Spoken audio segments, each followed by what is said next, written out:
Bitalk Podcast. Be smart, be healthy, be happy.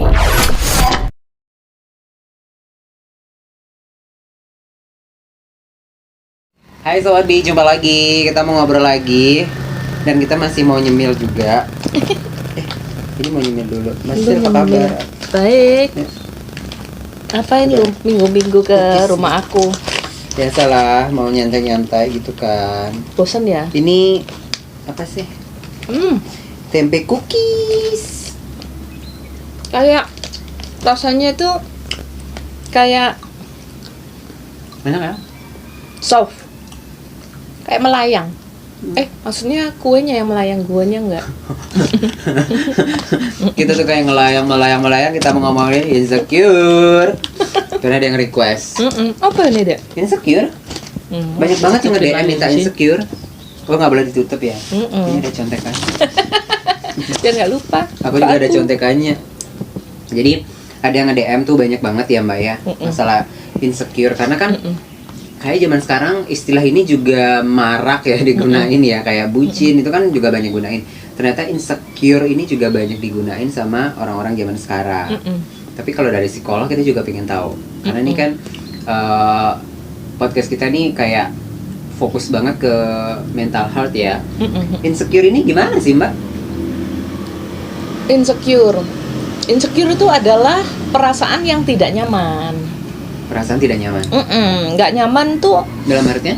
dirinya itu nggak nyaman gitu, rasanya kayak cemas aja gitu, kayak nggak nyaman gitu, kayak ada yang kurang aja gitu, kayak gitu deh. Nggak percaya diri itu masuk insecure? Masuk. Itu masuk jadi Nggak pede gitu, insecure berarti ya. Ketika dia masuk, misalnya aku nih masuk ke lingkungan orang-orang yang badannya bagus, kan badanku kurus gini ya gitu. Berarti aku ngerasa nggak percaya diri, berarti insecure. Namanya body image insecure. Oh, berarti ada jenisnya nanti. Iya dong, ada. Oke. Mau tahu ya? Mau dong. Tapi kita mau tahu insecure-nya dulu deh. Ini ya. Tadi kan baru singkat nih insecure. Nggak nyaman itu gitu apa? Ya. Tapi apa sih? Apa ya? Kenapa? Kadang kan ada orang nih Mbak yang mungkin punya maaf ya, misalnya perempuan yang badannya nggak ideal, yang agak berisi gitu. Tapi mereka ya udah santai aja, enjoy aja. Tapi ada juga yang ngerasa kayak insecure banget nih ketika punya badan yang tidak ideal menurut dia gitu. Enjoy beneran? Atau enjoy-enjoyan? Atau enjoy-enjoyan. Itu kenapa? Kalau enjoy beneran sih nggak apa-apa, artinya dia menerima diri. Tapi kalau enjoy, mulutnya doang kan yang ngomong enjoy. Tapi coba lihat apakah dia sering makan tanpa terkendali gitu atau gimana. Kalau makan makanan sehat sih nggak apa-apa ya. Nah tapi kalau makan makanan yang kemudian justru membuat tubuhnya semakin misalnya besar, bukan soal image, kita nggak body shaming di sini. Cuman kalau tubuh itu sehat, itu pasti mental sehat. Kalau mental sehat, pikiran sehat. Kalau pikiran sehat, perasaan sehat. Itu selalu berhubungan. Keterkaitannya? Sangat terkait. Jadi orang insecure itu hubungan dengan dirinya, di dalam dirinya itu nggak nyaman. Dia merasa dirinya nggak nyaman. Tidak nyaman gitu. Dengan dirinya. Cemas. Jadi cirinya itu dia kadang-kadang sikapnya itu kalau misalnya sikap biasa gitu ya, orang di dalam sosial tuh sikapnya biasa, dia kayak salting gitu loh, tau nggak? Kayak bingung, terus kayak kelihatan sih biasanya orangnya misalnya megang-megang hidung terus, misalnya megang-megang telinga terus, misalnya cabut-cabut rambutnya kayak gini misalnya, gini, terus gitu ya, korek-korek dirinya, itu terus gigit tangannya gitu, kukunya, terus ada lagi yang apa ya, mungkin ini pegang-pegang bibirnya terus kayak gitu, gitu, atau kakinya bergerak terus, tangannya bergerak terus, sampai orang di sebelahnya tuh kadang-kadang sebel ngelihatnya gitu. Juga, dia kenapa gitu? Ya karena di dalam dirinya nggak nyaman. Loh, dia sadar nggak waktu ngerain itu? Ya, nggak sadar dong. Berarti refleks gitu ya? Iya, akhirnya seperti behavior, seperti habit yang refleks gitu ya. Nah, memang dia kehilangan orang-orang yang insecure itu, yang nggak nyaman, yang cemas. Nanti kalau diterusin itu akan menuju pada gejala kecemasan gitu. Jadi orangnya self esteemnya itu bagaimana menghargai penghargaan terhadap diri sendiri itu kurang gitu. Bagaimana kepercayaan terhadap diri sendiri tuh kurang.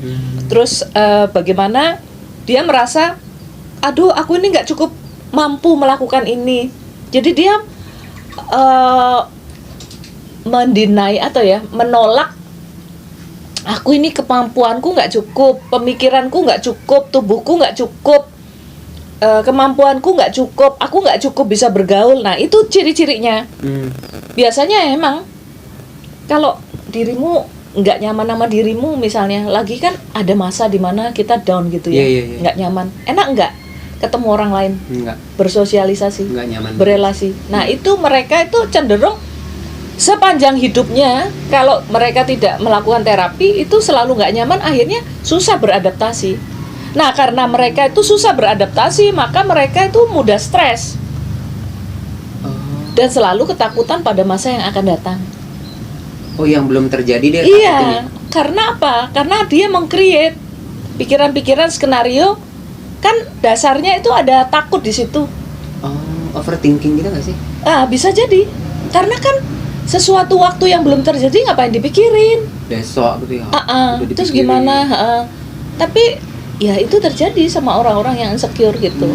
Sehingga dia merasa bahwa dunia ini nggak tentu untuk dia. Dunia ini tidak membuat dia nyaman. Dunia ini tidak membuat dia merasa bahwa mendukung dia dunia ini gitu. Dan kemudian ya hubungannya pastilah sama relasi lah. Balik lagi ke relasi ya. Iya dong. Berarti ini ya, kalau kita segmen-segmen sebelumnya topik-topik itu kan sangat berpengaruh dari masa lalu. Iya, kalau insecure pasti. Ini ngaruh?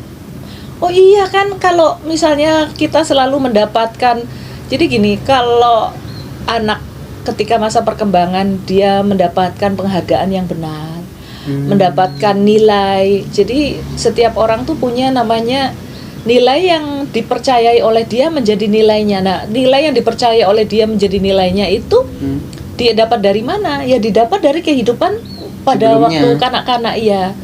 Jadi misalnya umur 3 tahun, sekarang tuh anak-anak umur 1 tahun aja udah paham ya.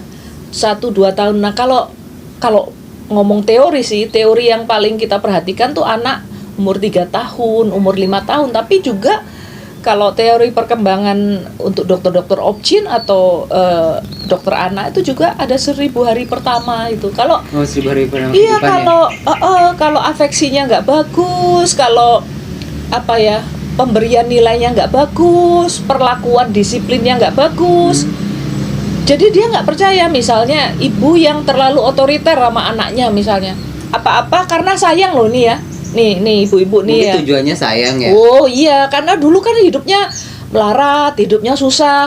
Anaknya tuh nggak boleh melarat, nggak boleh susah. Jadi buka mata aja udah dikasih HP gitu ya. Umur 1 tahun biar nggak ribet kasih HP.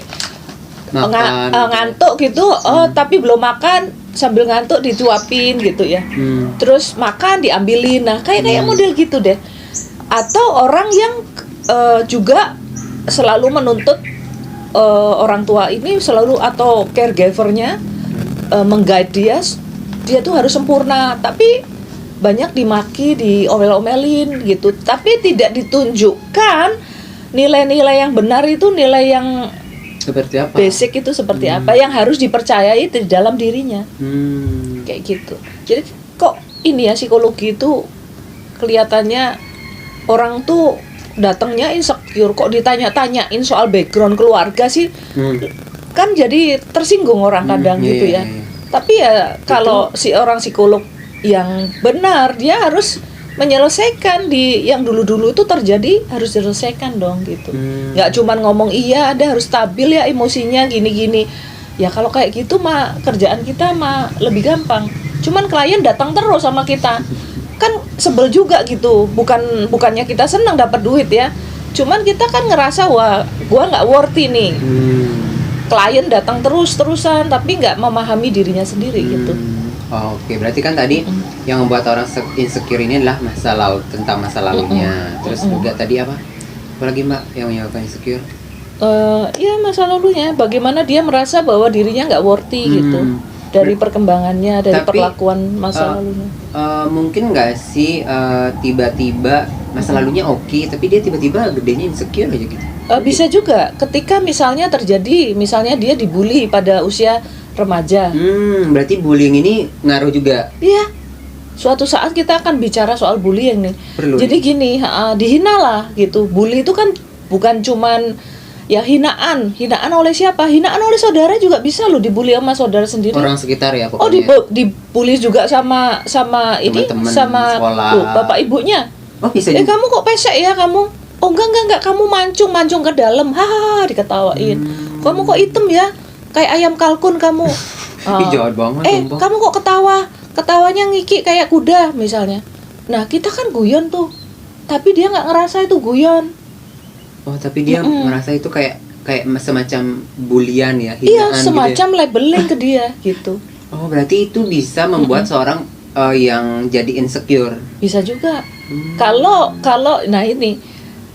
misalnya sisi yang lain nggak berkembang bagus, ya itu hubungan yang hangat dengan orang tua, dipuji bila dia benar, diberitahu bila dia salah, bukan dikritik, dibodoh-bodohin kayak gitu.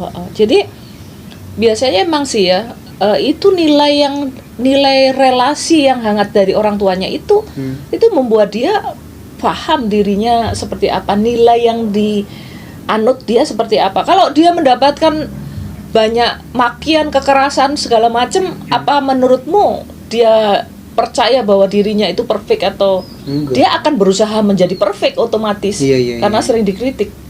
Kayak gitu. Jadi kan masuk ke dirinya itu ya. Dan orang yang insecure tuh ciri-cirinya suka ngeritik diri. Oh, dia ngeritik dirinya sendiri. Banyak, dan kritik orang lain gitu. Berarti itu salah satu ciri yang boleh dikatakan. Terus dia berusaha untuk selalu perfect kayak gitu. Perfeksionis. Seolah-olah perfect, tapi nggak pernah nyaman, nggak pernah satisfied, nggak pernah puas. Misalnya dengan apa yang dilakukan. Iya, misalnya aku pengen cum laude, udah cum laude nih 4 nih. Tapi tetap aja nggak ngerasa kayak kalau dapat 4 aku satisfied, enggak juga. Ngeri kan? Gitu. Terus kemudian dia merasa selalu ingin sendiri, dia menolak untuk berhubungan sosial dengan orang. Biasanya menyendiri dia. Karena kan nggak nyaman sama orang lain. Antisosial ya jadinya, gitu. Nah, kalau nggak juga sih, nggak sampai antisosial, tapi kalau misalnya itu kemudian menjadi antisosial, berarti masa lalunya cukup kompleks, mengarahkan dia ke sana. Banyak kesakitan di mana dia memandang dunia, memandang sosial itu tidak nyaman untuk dia. Jadi ciri-cirinya juga komunikasi, cara komunikasinya. Otomatis kalau lu nggak nyaman sama diri lu, bisa nggak sih ekspresiin apa yang lu inginkan, idemu ke orang lain, gitu kan? Tapi ya itu kemudian sering merasa cemas dan stres, gampang lah cemas dan stres itu gampang. Nah, ciri-ciri yang lain itu peragu, orang-orang yang cemas itu. Dia ragu. Susah ngambil keputusan, lambat ngambil keputusannya. Dia ragu dengan kalau keputusan ini kayak gini deh, kayak gini gitu ya. Dan di dirinya tuh banyak skenario yang cepat judging. Judge dirinya dan judge orang lain kayak gitu. Oke, itu ciri-ciri. Nah, ini kan tadi sempat disinggung ya bahwa ternyata insecure itu ada jenisnya juga nih, Mbak. Ada dong. Tapi penasaran jenisnya apa aja, tapi kayaknya ini waktunya udah lewat. Iya ya. Kita harus lanjut di segmen selanjutnya. Kita nyemil dulu karena haus juga ya. Aku kayaknya perlu minum. Pokoknya subscribe dulu karena habis ini kita mau di segmen sebelumnya tentang jenis-jenis insecure. Jadi insecure tidak hanya tentang tubuh ya, tapi ada insecure yang lainnya. Tetap stay di sini.